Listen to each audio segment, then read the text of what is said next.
And just as I start the stream, my cat decides that he wants to jump up on the table. So there we go away. Are you sitting comfortably? I am indeed. Let's go. All right. Let's begin. Welcome to Australian Transformers Weekly. We are bringing you Transformers news from around the world with a uniquely Australian bent in that we are Australian and we like to speak in Australian accents.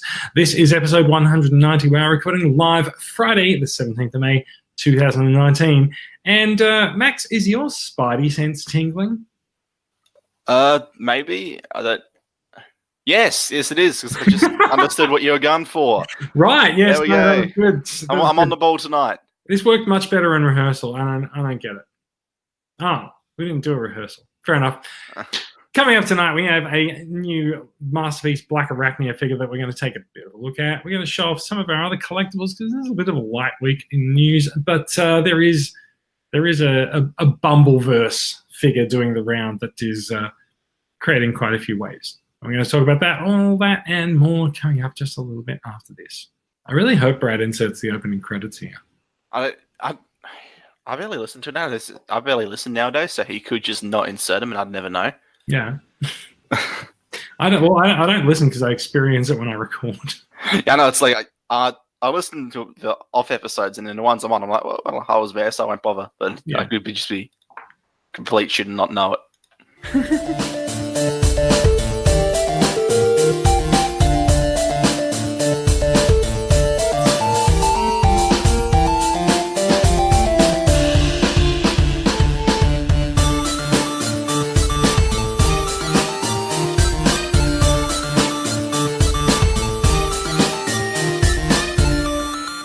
Welcome to Australian Transformers Weekly. I'm Jason. Joining me tonight, we have another 2-up show tonight. We did a 2-up last week. We're doing another one this week. Max, coming to us from Adelaide. How are you doing? Yeah, not too badly. How are you? I am doing all right. It's my second weekend in the new apartment since I moved last week. You may have noticed I was slightly upset at having moved when we recorded last week, but it's everything is going a little bit better this week, and yeah, the apartment looks a little bit cleaner. You can actually see walls behind me and stuff. So yeah, pretty happy with that. Have you been up to been up to much Transformers related stuff? Yeah, a little bit. In that I had the most recent Adelaide Comic and Toy Fair, which was excellent. You know, I was pleasantly surprised to find after the last one where I sort of struggled to get the help together for run the show. This time around, I had I think it was a total of 5 people come up and offer to help out with a store, which is insane to me because it was a tiny convention. But at the end of the day, it meant that everyone was able to have a pretty chilled time, and the show ran really well. So I was more than happy with that. Excellent. Good to hear. And a big thank you to the people who came out and volunteered to help you run the table. Yeah, thank you. I'm just not naming names because I don't know if people like to be named or not. I'm not naming names because I don't know them. Yeah. All right.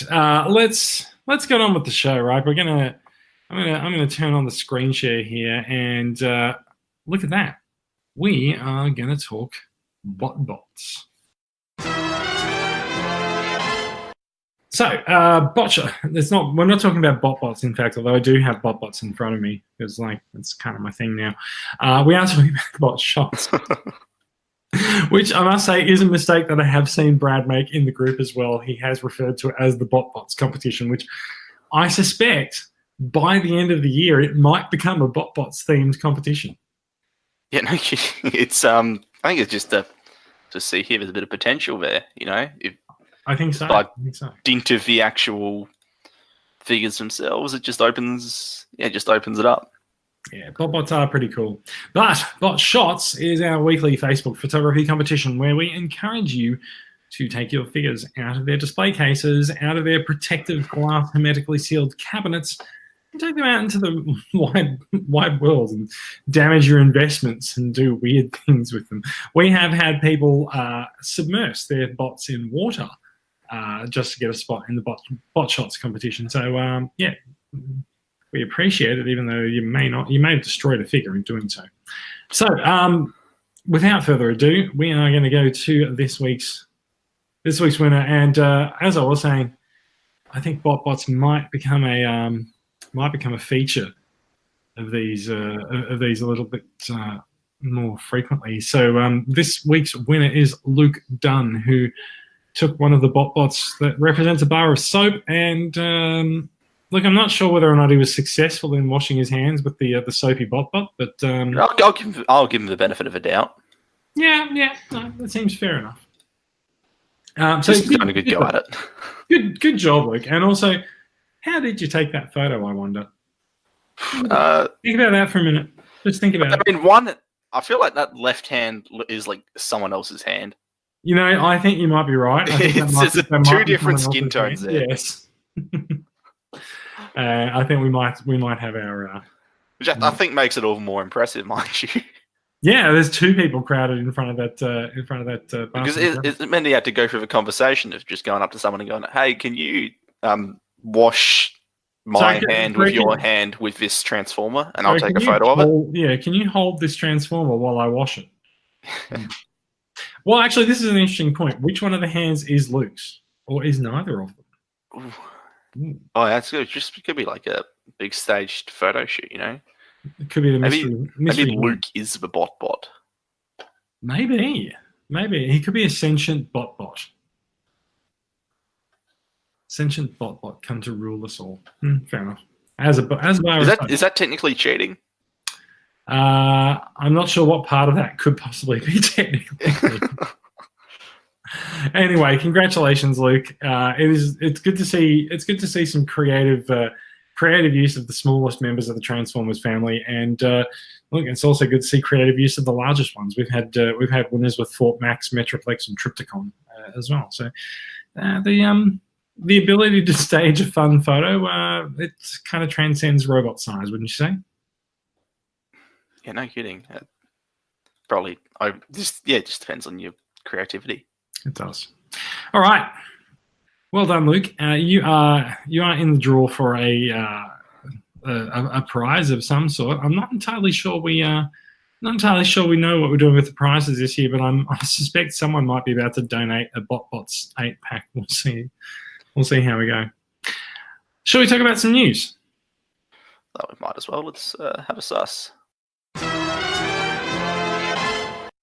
We're going to move swiftly on and get to the news. Straight into news.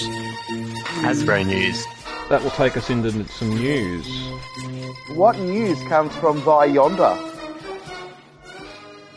Let's talk about some creepy crawly news. Masterpiece Blackarachnia. I believe we had a quick look at her last week when there were some showroom floor images, because I remember being unable to pronounce the show that she was shown at. And this week we do have some official photographs which have come out of the Takara Tomi's stock listing, and also I think from Takara Tomy Mall. Yeah, so I think this is the best look we've gotten at it now, because the last couple of shows have just been kind of shoddy images, and now we can fully see the figure in as it's supposed to be seen. That's right. Yeah, it's kind of surprising how bad the showroom floor images were, but there you go. Look, we're just sort of idly scrubbing through some of the photos here. There has been a lot of discussion about her spider mode this week, which we haven't come across it yet in this photo set, but there's a lot of stuff here. Like, if she can actually pull this pose off, that is quite some balance. Yeah, no kidding. Some of the articulation improvements we've seen over the course of the last few years when it comes to Transformers have been impressive enough that I wouldn't be surprised if she was able to do that of her own accord. I mean, probably not the easiest thing in the world, but I think it's certainly not out of a question. Maybe not. Remember, we did manage to get Masterpiece Sunstreaker to do handstands. Yeah, true. There's been quite a few really well done things recently. That's right. And we are on to Takara's kitchen bench photos, which it does look like someone's been making a cake on the kitchen bench and they forgot to clean it this week. But yeah, so that's okay. So what we are looking at for Blackarachnia, or I believe she's called Black Widow in Japan officially. So she's got a very fembot body, which does convert into the body of the spider, and there's 4 spider legs attached to her, not her forearms, the top of her arms above her elbow, on each side, and that sort of makes for a nice. It makes for a nice sort of presentation of things behind her, making it quite interesting to look at. This is also an extremely impressive pose. I'm not sure if everyone's aware of what this pose is called. This pose is called the cheesecake pose, where she's sort of lying back and sort of one hand on the hip, one arm behind. It's a bit much, isn't it? No, but yeah, it is referred to as the cheesecake. So the fact that it's a bit cheesy is good enough. Is a cultural precedent set there. I feel like very much. Have they photoshopped her onto the background in this image? She's not casting a shadow. Her feet aren't really touching any ground there. It is entirely possible. I would say it's possible that it's just the way that it's lit, but it actually looks like a render in this case. Yeah, I don't know. It's just a weird photo. Because every other photo doesn't have quite the vivid purple on the legs, but that one, look at the color of the purple on the legs. It's very different. It might be from a different shoot. Yeah, I suppose. It could be like an earlier version. Yeah, everything in general on that one seems like a little bit.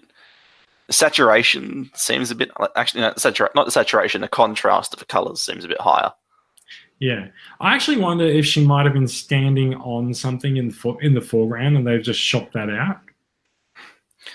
Yeah.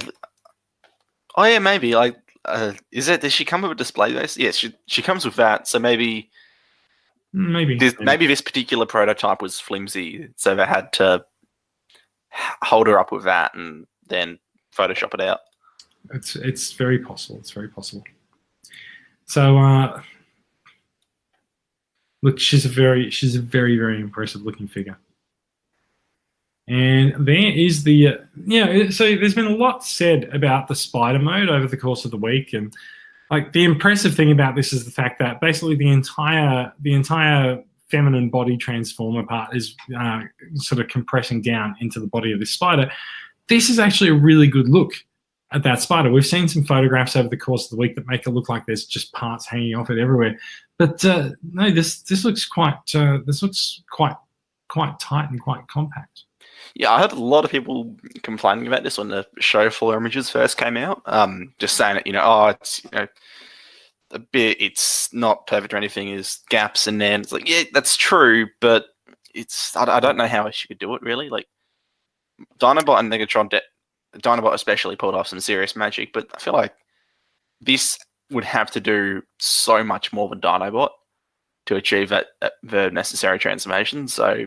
For what it has to do, I'm certainly impressed.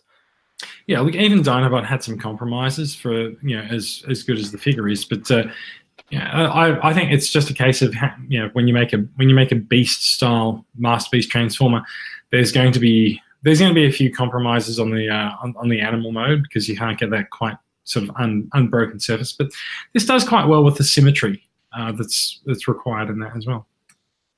There is a web accessory there, so if you were to leave this out on display and forget that you'd done it and then walk into the room, this might scare the shit out of you. It's I kind of like how cartoonish it looks. They haven't really gone for some sort of faux realism. Yeah, I mean, look, it's quite well done. The beast modes in Beast Wars were all sort of somewhat hyper realized anyway. Yeah, there's a better look as well. Yeah, it fits in with the art style exactly, which is I suppose what you come to expect from the Beast Wars masterpiece nowadays. Yeah, you're right there. That looks, in terms of just fitting into that sort of constructed background that gives you the vibe of that sort of slightly plain looking CG of the show. It fits right in. I have a feeling that these legs might be a little bit more resistive than we think to posing, because that's actually supporting her entire body there. Which one? What's the? Yeah, I suppose is that all of them? Yeah, all the legs are actually supporting the body, unless the body is sort of posed on the rock, but it doesn't look like it. I don't think so. So we go if we go back to here, like it looks like the body might be sort of supporting its own weight there in the middle, but that looks much more elevated. I don't want to jump to conclusions there because I feel like I could easily be wrong, but like you can see I think there's ratchet indentations on those leg joints as well. I was wondering about that. At least on those those central ones, it looks like ratchets in there and then ball joints attached to a body. So I suppose if they're sufficiently tight, spread across 8 legs, it is possible. Yeah, absolutely is. We finding out when is she due for release? Is it September or October? I can't remember. And yeah, I don't think this thing says. I'm not going to check. So there is an important question here. MP44 is Convoy 3.0. He's coming out in August. 46, if she's due in September or October, that does beg a question of where is 45, and that would be Hound, right? Isn't 45 Bumblebee? Is Bumblebee 45? I didn't think we had a number for him yet. Oh yeah, he's been solicited, hasn't he? Yeah. So Blackarachnia is December. Oh, December. Okay. Yeah, MP Bumblebee. Yeah, fair enough. Bumblebee 2.0 is October, so they're only a couple months apart. Actually. Okay, so Bumblebee is 45 then. So Hound mustn't have a number yet. I thought he did. Maybe he'll end up being 47. We'll find out. Yeah, but Hound's just sort of for quite a while now has just floated in the void. No one really knows what's going on with him. He takes breaks from shows for months at a time and then shows back up again with less pain. It's like he's. I don't know no one knows what's going on with that figure. It's like he's the Benjamin Button of masterpieces. Every time we see him, he's less developed. It's a shame because that's the one it's a figure in the line that I think looks the best in terms of upcoming releases. It's kind of tragic to see him just wallowing, in movies and games and such. I call it development hell. So it sort of feels like it's the same sort of thing here. Maybe there's been a bit of controversy over the way that his head works because it seems to just sort of be out on a long stick and resting on the body. So maybe they're taking a bit of time to re-engineer some of that. Yeah, it's but we don't really know, do we? So we'll just find it. But for the time being, this looks like a pretty solid release to close out the year. I believe the price is coming in at about 200 to 220 Australian dollars. I could have sworn it was reasonable. Well, I think so. From some of the conversations that I've had with suppliers or some of our local suppliers, the Aussie dollar is not doing so well. So while some of them might be advertising it for sort of 170, 180, I think by the time it actually rolls around, it's probably going to be closer to 200. And I think if you take, 15,000 Japanese yen, I think eventually that sort of comes out closer to 200, probably once you add some GST, probably 220. Yeah, I imagine it's the sort of thing where it is going to, the cheaper sources will have it for that sort of high-ish 100s price range, but I think you're all right. It's going to probably wind up being around the 200 mark anyway, which is somehow one of the cheaper masterpieces in recent memory. Look, I don't think she's huge. Yeah, that's true as well. What was the scale like on the show? I don't seem to remember being that big compared to Megatron and such. I've not watched the show, so I don't know. It's me asking you because I haven't watched it either. Nah, no idea. There's been a few Studio Series figures announced lately. We were talking about some of these the other day. I think the Studio Series has actually become, in the space of a year, we've gotten well over 40 figures in the line. I think that's actually makes it sort of almost more prolific than something like Combiner Wars or Titan's Return. But it's been massively successful. And yeah, I'm glad it has. So we got 40. So 43 is another retooling of Nitro Zeus, or the Thundercracker mold as it is in Studio Series. Good mold, and this is for some reason KSI Boss, and I'm not sure I even know what the figure is a reference to, but he looks all right. Yeah, he's all right. The complicated thing here is like, because Nitro Zeus, that CG model was originally one of the KSI drones in Age of Extinction, and essentially it had that head sculpt on the packaging there. It had that. I can't remember which one it had, but it had a different head shape to Nitro Zeus in The Last Night.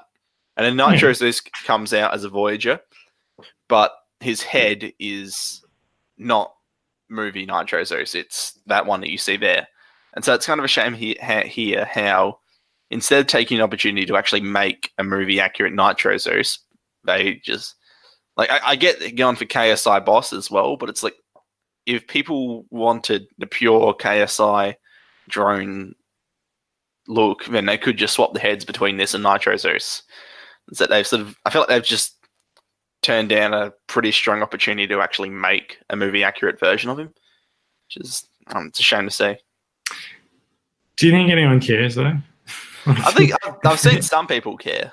Like, Nitro Zeus has a small but passionate fan base. I would posit that if someone is going on the internet and saying, "Oh, they've not got the head sculpt of this figure right," blah blah, they weren't going to buy it anyway. They're just stirring up crap for the sake of stirring it up. Yeah. Okay. Yes. In all fairness, I wasn't going to buy it anyway. There you go. Let's hit the microphone there.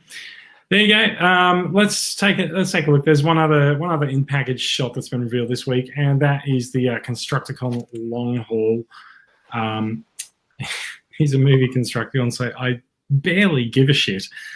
But again, small but dedicated fan base. Yeah, well, just as a figure alone, I think that looks fantastic. I mean, it seems to the sort of stockiness to him seems to have worked well, in that they've still fit in the full transformation and articulation. So it's really cool to see how that turns out, because I remember the original long haul Voyager was one of the stronger releases in the Revenge of the Fallen line. So it'd be cool to see if they can actually top that of a new version. Yeah. Look, part of me is happy that they're revisiting the Constructicons and, sort of they're going to complete the set and make a new sort of Studio Series Devastator. But the other part of me is just like, God, I don't care about movie Devastator anyway. So yeah, it's I think for most people, movie Devastator is just a morbid curiosity. Well, he's about to become a central part of a lot of people's collections. Yeah. The other sort of piece of official news that I had this week is that the Transformers Legacy book is being reprinted. Now, it's coming out as, I believe, so should explain first, Legacy is a collection of artwork from Transformers packaging. As you can tell by the somewhat spindly and dweebish Optimus Prime featured on the front cover, the curators of the book have managed to get a lot of the original artwork from the Transformers toy line and publish it in a giant coffee table book that you can leave out as a bit of a talking point. Now, this is a soft cover edition of the book that will be out later this year, so a little bit less of the coffee table edition, but still quite fun. Have you picked a look through the book before, Max? No, I've never seen one in person, but it's a cool looking thing. I think just the fundamental basis behind it, where they actually managed to get a hold of all that original art, is the coolest part to me. Like, it's sort of something that you don't really expect that they'd be able to get access to. You think it'd be just lost to toy packaging and time, and now it's like, no, that stuff still exists, and so they've been able to make it, give it some longevity now, which is really cool, because this stuff is, it's historic. Like, this is the first visual representation of a Transformers franchise. So when I picked the book up, I had a bit of a flick through it, and I was really surprised that it's basically all artwork and no words. There's no explanation of the story behind whichever artwork. I assume it does actually identify the artists or the artist for each of the pieces, but it doesn't describe characters or the packaging you need on or anything like that. No, it doesn't. I found it a little bit disappointing in that regard, but also and from the perspective of, oh gosh, I'd like to collect this for the artwork, then so I would do that anyway. Yeah, it's kind of, it go both ways really. I suppose it's a coffee table book where you just want to display the art. It would maybe work better in that sense, but you kind of want, if you're buying a book, you kind of want some substance there. Yeah, it's not a small book, and yeah, like I said, I was just surprised at the lack of words. But there you go. How about we move on? There's another news story coming over the line. I think this one's going to be right up your alley, and that is the Toyworld Freedom Leader, a prototype images. Now this is I believe it's masterpiece scale Bumbleverse Optimus Prime figure, which Optimus Prime in the Bumblebee movie was one of the most impressive versions of Optimus that we've seen on the big screen, and so it is time for all of these toy manufacturers to start trying to approximate his movie appearance in toy form. Yeah, I think there's no question here that Toyworld's done an excellent job. I mean, that's right. That looks simply fantastic. Is that their Bumblebee as well there, or is that that's the 3A version?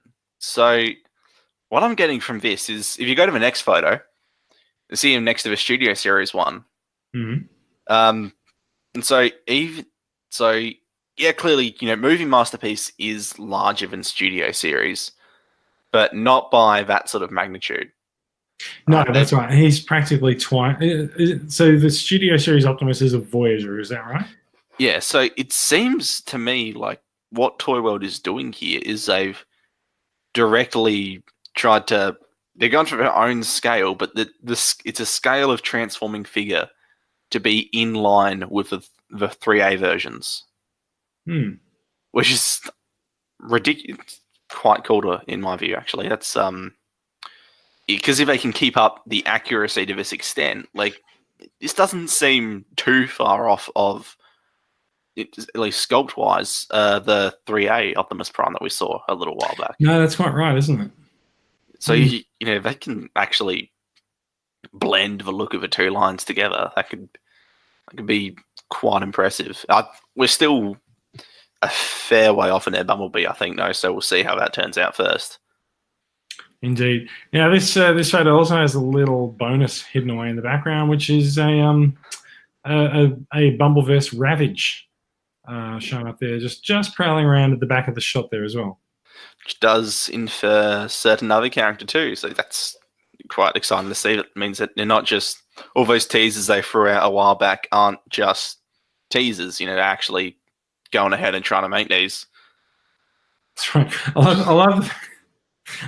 I love the fact that it's so obviously been placed precisely where it is, just so that it's just out of shot and you can't really see it. And it's obviously been very precisely placed there.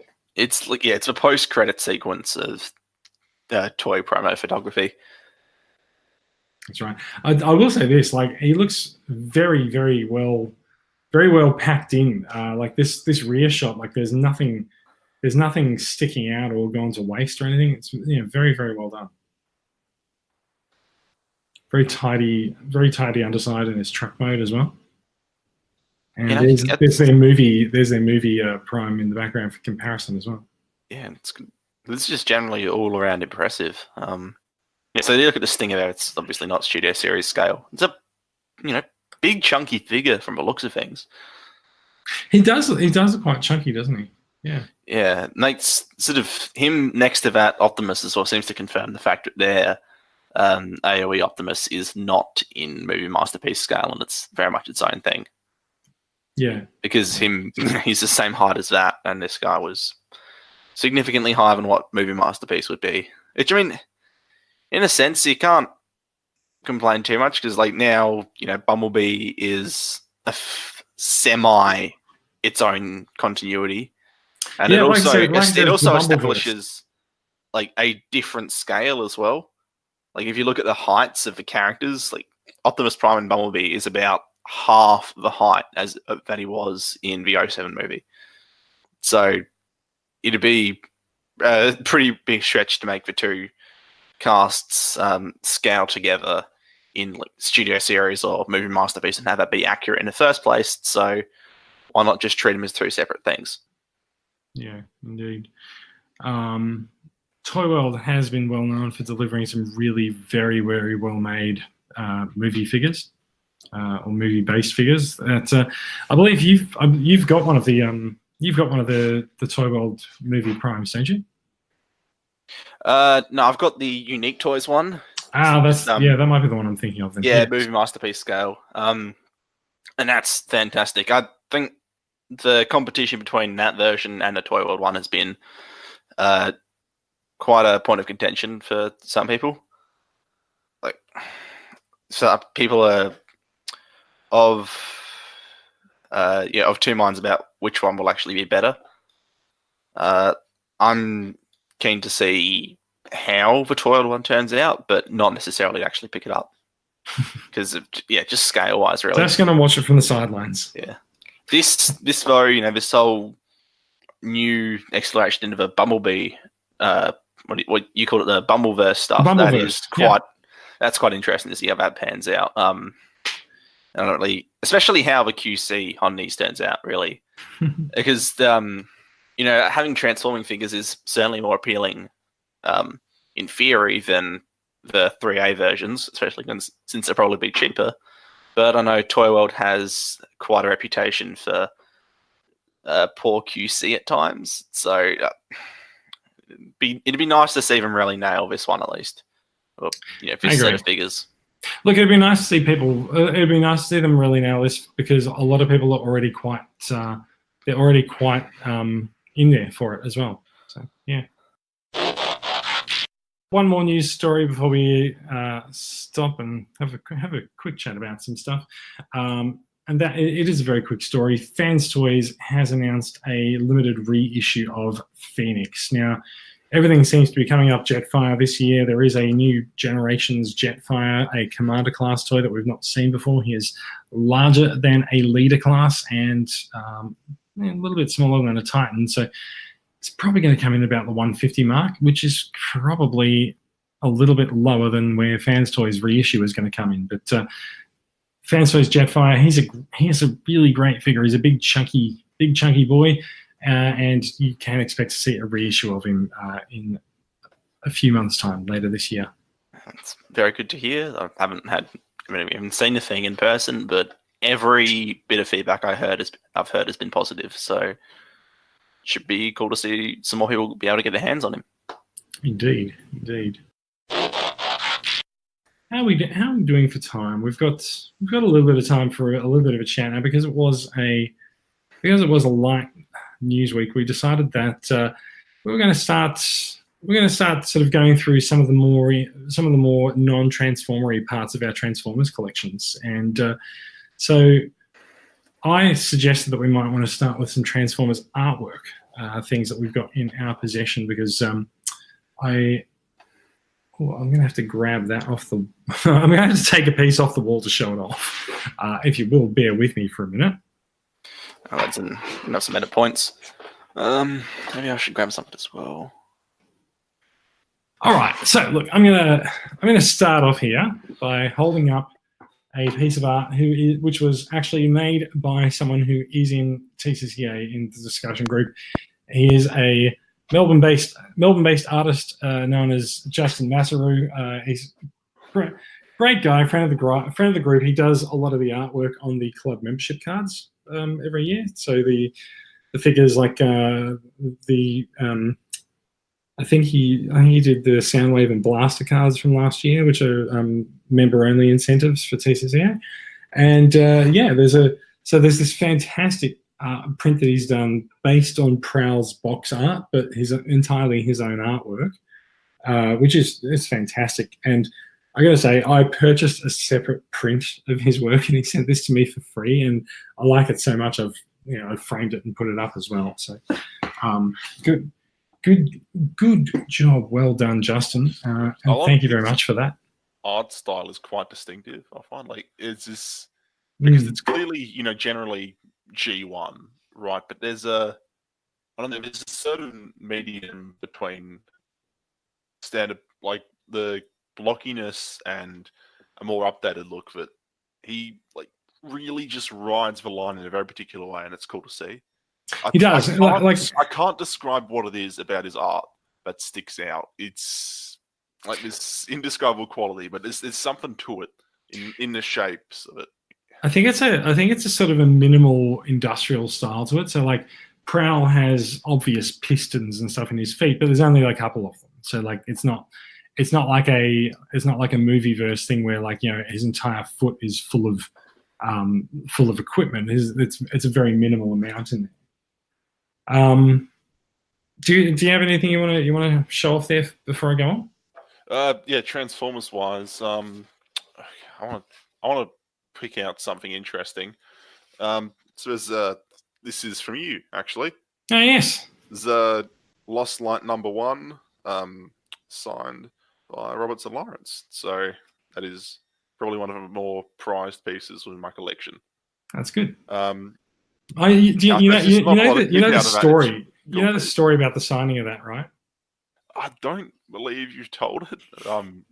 Considering it's sitting in front of me, I'm very curious to hear. So it. if you look at Roberts' signature, right? So Jack Lawrence's signature is very obviously Jack Lawrence, and Roberts' signature is just sort of like a squiggle. So quite obviously. So what ended up happening with this? I didn't realize that this had actually been signed by both of them. And when I purchased it, I purchased a couple of these from Orbital Comics in London.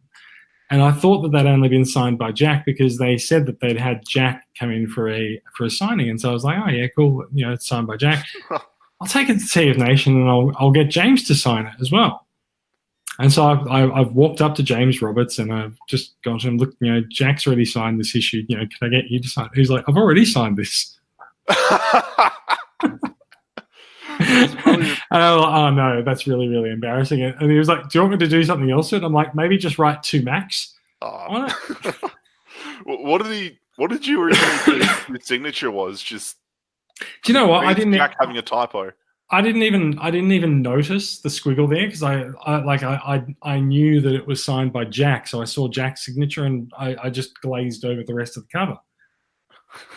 So yeah, that's amazing. I asked James Roberts to sign something he'd already signed. I'm an idiot. I mean, I'm sure he could laugh out of it at least. He did. So something else I got. Let's swap around, shall we? So something else I picked this up last year at TEV Nation as well. It is Nick Roche's. It is a print of Nick Roche's cover for Lost Light #25, and he's signed it down there as well. So it's yet another thing that I should probably frame and stick on a wall somewhere. There are a couple of things that Nick was signing last year, but this is just the one that I sort of chose. I'd get out and show off today. And I love that one. The frame print you have still has the infamous typo as well. No, it doesn't though. They've here to have fixed it. We talked about this at the start of the show, and I just missed. I somehow got it confused and. Yeah, fair enough. Okay. So, do you want to go next? Yeah. I don't have a lot in the way of artwork. Like the only real other artwork I have would be, it's a print of Acid Storm that I bought at a convention years ago, and I've never been able to. I tried looking earlier, and I could not find the artist or the source or anything for the life of me. I reckon you've probably purchased it from Supernova. Yeah, it was Supernova, which I've learned at later Supernovas means it is very likely a stolen piece of artwork. It's just print. It's probably not because it was. They'll get in trouble for that. Yeah, I've seen it a few times at Supernova, but the other thing is I have no idea where this came from. I can't have you tried a reverse Google image search on it? I could scan and do that. Yeah, just take a photo. Just take a photo of it with your phone, and then do a search for it on Google and see what comes up. It's not a half bad idea. Yeah. Only other piece of art I have is the DX9 carry. art. So they put a X9 poster in the box for it. Yeah, nice. Yeah, I think I've got ones. I think I've got a couple others. I'm not 100%, but I just haven't put on the wall yet. But this is one of the nicer ones. Yeah, they're putting these in their boxes. It's the same deal with Galvatron, Blitzwing, Astro Train, all of that, and they're just really nice pieces of art. I like that they're sort of its own art style, but it does have. I think the way it's shaded invokes that Studio Ox look, which is really cool. Yeah. Do you want to bump back over to you? Yeah, cool. I got two more pieces I'm gonna show off. One is some art that I purchased at TF Nation last year from an artist who goes by the alias of Nate Phoenix, which I think we can all tell which scene from the movie, from the '86 movie, this might be in reference to. I do seem to like collecting pieces of art related to this moment. The other piece of art that I purchased from Justin, which is, I'm not sure, it's around somewhere, is also related to this. I'll show it off at some point. And yeah, so I purchased this at TF Nation. The artist, if you follow him on Twitter, he is Nate Phoenix 83. That's 83. And you can also find him on Instagram. That's Nate Phoenix 83 on Instagram. Lovely guy, and he puts a lot of effort into putting merchandise into the Forge at TF Nation. And the other piece, which similar to I don't actually know if I can. I don't know if I can figure out who made this anymore. But, I'm pretty sure that I've shown this on the podcast before. It is a lovely, fun piece, and I can't actually see my camera, so I'm just going to assume that I'm holding it up okay there. It is a more than meets the eye cast list done in the style of a Transformers 1984 catalog. So you've got Rodimus and Megatron as co-captains, Fort Max and Overlord there. Got Ultra Magnus. There is one thing that's quite interesting, is that they've managed to put a figure in that represents Run, although they've called him wrong. But he's I'm not even actually sure what that is. It looks like a third-party wheelie of some kind. I can't. Mostly maybe a GoBot or. Maybe maybe he is a GoBot. So yeah, so there's. It's cool to see them do that. In any case, it is. It's a nice sort of assembly of the toys from across the field. Next to him. Yes, I think Drift is actually. Oh no, that's. So Drift is. I think Drift is represented by one of the Turbo Masters. I think he might have had a digital recoloring. He's actually popped up in the discussion group on Facebook recently, that figure. Okay, it's quite. I thought those two are probably the most clever part of this. That he's actually, gone back and found, repurposed them. Well, not the most clever part, obviously, but it's cool to see him go back and repurpose that. And I think so. Get all the major players in there. Yeah, The art style of it alone looks indistinguishable from actual G1 catalog stuff, which is just insane. It's like you can see where they've sort of placed some rock onto what would be a battlefield. It's sort of like, you probably could have put a bit more in there. But I have a feeling that this is either a Kickstarter thing or a thing where I saw someone post it on Twitter. I was like, I really want that. Can you send it to me? And I think they did. And I don't know who it was. There's one other thing that I'm going to bring up that I know I've shown this on the podcast before, but it is great, which is Andrew Griffith from his IDW artist did a commissioned piece of Starscream for me. Oh, that's fantastic. Yeah, just the line art's amazing, and I like it because nobody else has this Starscream print in their collection. Yeah, that's a cool feeling. That'd be a cool feeling, actually. It is really nice. There's a sort of subtlety to it. It's not this overblown Starscream look. It's the personality's there, but it's just nuance. It's cool. I really like that he's not sneering or anything super evil. He's just he is Starscream. Yeah, he's probably plotting to kill you, but you can't say for certain. Yeah, you can't tell. You can't prove anything, officer. So yeah. Look. We just thought we might take up a little bit of time having a look at that. If you are listening to the audio version of the podcast, our apologies, but yeah, you can check out the videos on YouTube and have a look at some of the artwork that we've been talking about. Now, Max, do you have any new acquisitions you want to talk about since we last podcasted? It's been a while. Have you got any new figures? I somehow, despite it being a fair while, I've been slowing down a little bit. Not really slowing down, but more focusing on different areas.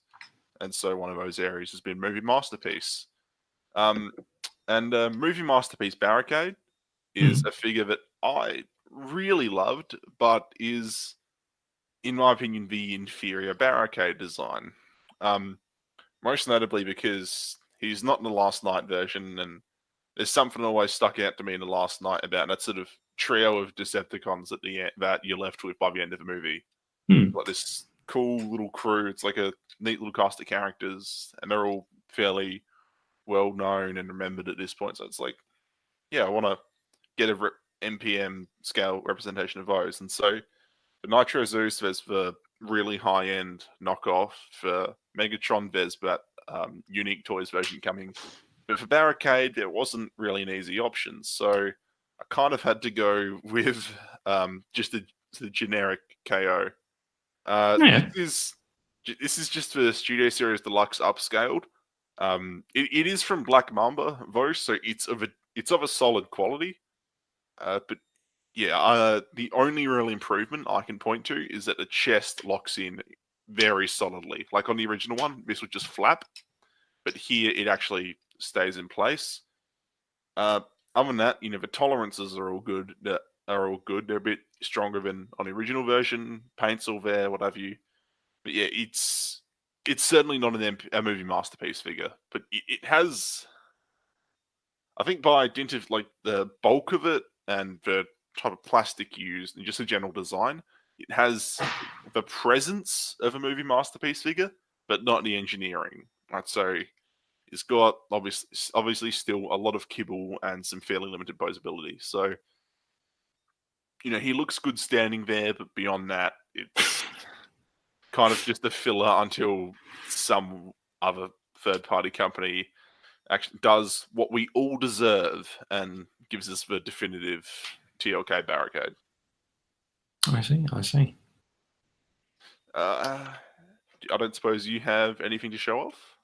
I have a couple of bots that I purchased because somebody posted them in a thread on I think it was the Ozformers group chat about two of the figures, and so this dude turns into a shoe, and I think he's called like Soulet or something like that, but he is possibly the happiest bot I have ever seen. Like, look at that grin on that face.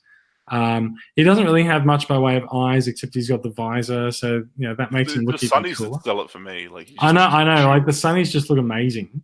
But like if I do take the 30 seconds that it takes to put him into his shoe mode, like he's got an extremely solid alt mode. Look at that. That's really well done. It's really cute, and even better is that it looks like he's even smiling in his alt mode as well. So yeah, it's like just a friendly shoe as well. I know. Well, it's like a futuristic shoe from like Back to the Future or something. And the other guy that I acquired, let me see if I can do this quickly as well. That is probably close enough. So coffee machine, right? Sorry, I have to do that slightly better there, right? So coffee. Don't know. I think it goes like that. So so coffee machine, and there's even a little power cord hanging out the back of him.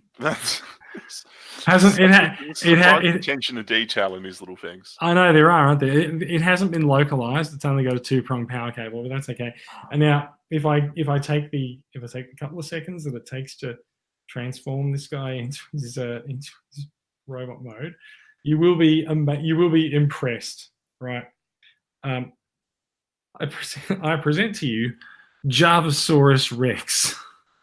Like he is a little T-Rex that was a coffee machine, and the power cable has become his tail. Like I can't believe how well done that is. I know. I love he's even got the stupid little hands that hang out the front for his from his T-Rex. But like, so I must say a big thank you to whoever it was I was talking with who showed these off, because not only did they show them off, they also said they are numbers 21 and 24 of the Series 2 blind packs. So I found myself in Kmart later that day with there's a full full box of blind bots in front of me. Flipped through them all, found 21 and 24, and just confidently walked to the cash register. Nicely done. Very I nice. forget that that's like these incredibly easy to identify codes. They are not every pack has them. I've noticed a couple of them have escaped the printing process, but interesting. So here you go. But if you are shopping and you do want a particular bot, there are guides around. Just Google bot identification guides for Series 1 or Series 2, and you will find them. So you'll figure out very quickly how to identify a blind packed bot. Very nice. I think that's it. I think we're done for the week. Oh, it's a short, sharp, and shiny. Short, short. Maybe. I think we're coming in at probably about 50 minutes. So I think we're doing all right this week. Maybe not so sharp, but look, blunt instrument, right? Yeah. What am I saying here? I forgot what I'm saying here. It's been a little while for having. Jesus Christ, I'm out of it. I'm losing track of a sentence halfway through. It's people are a bit out of practice, but I think it's a pretty good show. Right.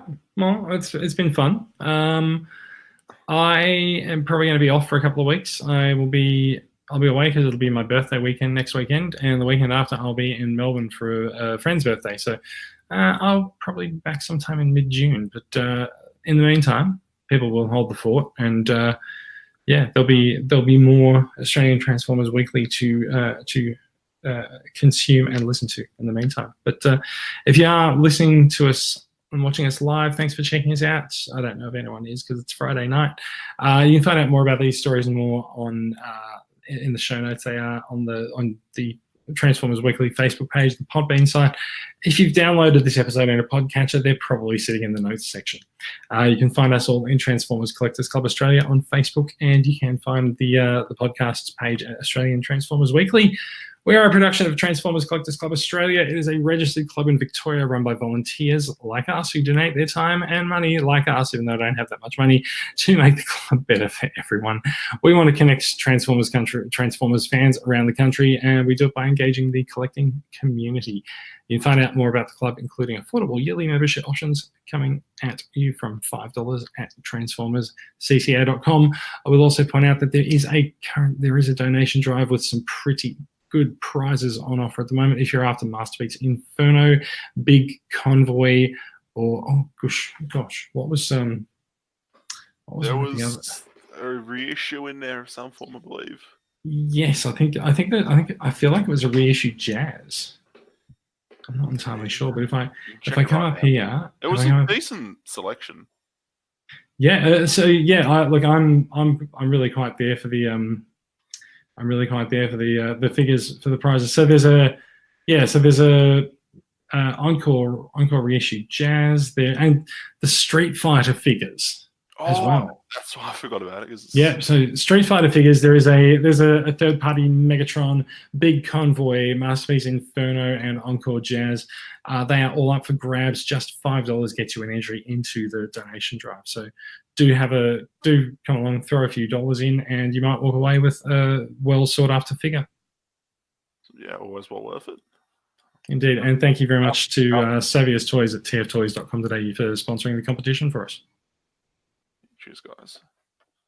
All right, that is it for us. We will be Australian Transformers Weekly will return next week, but I will see you in a few weeks' time.